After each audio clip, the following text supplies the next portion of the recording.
I just put up an article that you can find on fullmountainmma.com. Shameless plug, but I mean, Hey, what do you expect? It is our podcast. It is. There's three main events in my mind that could open up MSG on the right note for the UFC. And we'll get into the more detailed in a little bit. But I don't expect the UFC to do Madison Square Garden all of the time because it is really expensive to put on a show. I remember you said something about that, yeah. Yeah, just the way unions work and the way, you just seem like there's a reason why WWE was at the Barclays Center as much as it was, especially for TV stuff. And it would not surprise me if you see a great big Madison Square Garden card, but then they kind of go away from it a little bit, and then they'll come back in a couple years or whatever the case may be. But for sure, Lorenzo Fertitta said it. Dana White said it on occasion. They have a date reportedly booked for November. The first big New York show will be at Madison Square Garden. And I'm going to throw out my three main event ideas, and I want to get your reaction to each one of them. For me, the biggest fight possible is John Jones versus Rumble Johnson in November for the light heavyweight champ. Of course, this is assuming. I was going to say, that's jumping ahead, isn't it? It is jumping ahead. But, with UFC 197 coming up, I think Jones is going to beat Cormier. I said it on multiple occasions leading up to this fight. And I'll eat crow if Cormier goes out and does something possible. Because that's what it is with Jones. Because remember, he's never lost. The only time he quote unquote lost was a disqualification for raining elbows upon Matt Hamill, where he was destroying him in the first round of that fight. So if you're going to do New York, John Jones is from New York. And a lot of people, everyone's talked about Weidman as being the face of this New York push, which he has been. He's been all over the place campaigning and making this happen. He's not the biggest fighter ever to come out of New York. That's Jones. And I think he beats DC. And if he beats DC, there's no point for a third fight, at least in the immediate future, because he'd be 2-0 against Cormier. So I go Jones, Rumble Johnson, MSG, light heavyweight belt, November. What's your opinion on that sort of scenario? I think that's the big fight that should headline it. This is what I'll do. I want to hear what your other ones are first, so I can. Okay. Because I have another one in mind just in case. But since I want to hear what your three are, and then I'll go back and break down each one because I want to see. I don't want to kind of jump ahead and be like, oh, I think this fight, and if that's one of the other fights. So I'll listen to what you have first, and then I'll break it down. The second one's Rousey Tate, and this would be Ronda Rousey's return fight. So you wouldn't have Tate getting back in until when are they saying this card would take place? This would be in November, this is the tricky part with this fight. If Miesha Tate fights Cyborg in May, that's not for the title. That's a catchweight bout. That's just a fun fight to see what happens. And then you're looking at what? A 6-month layoff for Tate? Yeah. We saw what happened with Holly Holm when she wanted to, quote, stay busy. And I know Dana White killed her and her manager for taking that fight so easily, so quickly. If you tell Miesha Tate that Ronda Rousey wants to come back in November, she's sticking to her timeline. She's not coming back faster than we thought. She wants to fight you at Madison Square Garden in the main event of the UFC's first ever card at Madison Square Garden in New York City, the number one media market in the world, where if you beat Ronda Rousey, you could not only eliminate her from the sport, because I don't know if Rousey would even want to continue fighting, just the way her mentality is and the way she's beaten Miesha. And all of a sudden she comes back and can't beat Holm or Tate. It's got to throw something into her psyche. And Tate can elevate herself to Rousey levels of superstardom. I think you could wait till then and fight. That's just my take. If Miesha Tate wanted to become this superstar that the UFC could market completely, I think that's the other spot. And the last option that I had, I think is very is the least likely out of all of them would be McGregor Frankie Edgar for the featherweight belt, because it seems like we're getting McGregor Diaz too in July. So it would go along with Connor's not taking a lot of time off between fights, because he's not going to fight Edgar or Aldo at 200, it seems. And I don't think McGregor will go down to 145 ever again. It just seems more and more like he doesn't want to make that weight cut. I could be wrong, but it just seems more and more like it'd be it's really difficult for him to do that. So I don't know if it will ever happen again. But I mean, that fight books itself and sells out very easily, because trust me, I can tell you from experience, from my own heritage, there's a lot of Irish, there's a lot of Italians in the New Jersey, New York City area. The flight is shorter from Ireland to New York rather than Ireland to Las Vegas. That would be a massive, massive fight. So those are my three big options that I think the UFC would go with. Jones, Johnson is my first choice. Rousey, Tate, and then McGregor, Edgar. So I'm guessing, though, you don't think Weidman can beat Rockhold? I don't think they would have Weidman headline. That's my thing there. I think Weidman Rockhold 3 could be easily the co-main event. I don't think they would have Weidman headline against Rockhold in that card.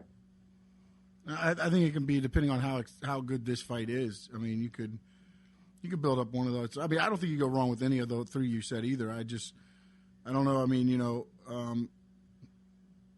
like you said, Weidman kind of became the face of the whole charge with them going to New York. So, I mean, I think he's going to be on the card, definitely, regardless. If yes, he wins or loses, I think he'll be on the card. But I think if he wins and it's a belt, I think they could.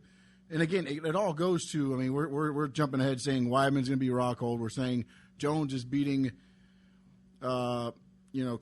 We're saying Tate should hold off until November if she wants to cash in on the payday. McGregor dropping back down to 145. It's a lot of what ifs, and it's November. It's far away. What's funny too is that on top of all that, it could be none of those. It could be none of those. About it, depending on how these fights go. I mean, so it's going to be interesting to see. And I agree. I mean, I think if everything plays out, I mean, that card could be probably the card of the year, depending on how they work this out. The only thing bigger than this card will probably be UFC 200. And my thinking is John Jones is not going to turn around and fight at UFC 200. No way. Unless he gets like a 2-second knockout and he's just got to rest his hand. Yeah. So Jones is the guy. Like, if you had the option, if you're Neil Silva or Sean Shelby, and I say you can if Weidman beats Rockhold in June, right? And I say you can either choose John Jones, Rumble Johnson, or Luke Rockhold, Chris Weidman 3 as your main event at Madison Square Garden, what are you going to choose? I think it goes down to how good was the Rockhold Weidman 2. Really? Yeah. I mean, if it's a back and forth fight and it's like, a slugfest, I mean, because ultimately what's going to happen is, I mean, your co-main event and your main event, honestly, I mean, on some of these cards, you could flip, especially when you do like a UFC 200 and a thing. I mean, you can't have everybody headline. But at the same time, I see what you're saying. Maybe they do John Jones just to put him on top. But I don't think it would take away from, Weidman and Rockhold. I think it would be a tougher decision than what you may think for the UFC matchmakers. The UFC's had a weird promotional relationship with John Jones too, so it would not be the most surprising thing if that happened. But to me, when you just look at it, John Jones may be the greatest mixed martial art fighter of all time. Period. Mm-hmm. And the fact, if he beats Daniel Cormier, and you put him against a guy like Rumble, who at any opportunity, even John Jones could get knocked out. I think it's just that it's so easy to sell that, and you put Weidman on that card too, and you could put anybody else from New York that you want to put on that card. You put Aljamain Sterling. Ali But Quinta. honestly, with any of the three, and even if you throw Weidman in there, I think if you put any of them four in the top, that card's going to sell itself in that area anyways. It's just I don't think you're going to need much. My problem though is with John Jones. I know Rumble has the knockout strength and the power and stuff like that, but would that be better? Like if this Rockhold Weidman 2 was like a slugfest, and they're both, I'm going to throw it out and say it's like Lawler McDonald, and then he wins it in the end. I think they give the edge to Weidman Rockhold.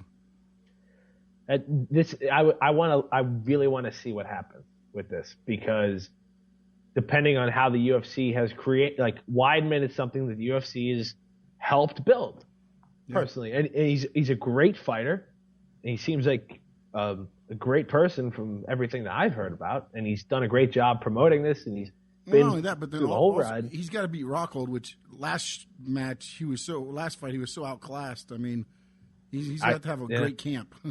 And that's another thing too. If Rockhold beats Weidman, it's Weidman Bisping in November.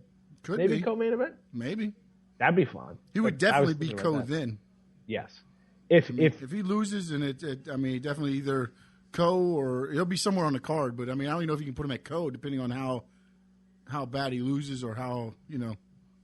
And the other two names that we would probably throw into this somewhere in the UFC ether, George St. Pierre and Robbie Lawler. If Lawler is headlining 170, we don't know if he is. I mean, if McGregor Diaz is headlining, you mean 200, right? 200, yeah, because they fight at 170. Excuse me. I'm like 170. We went back 20 yeah.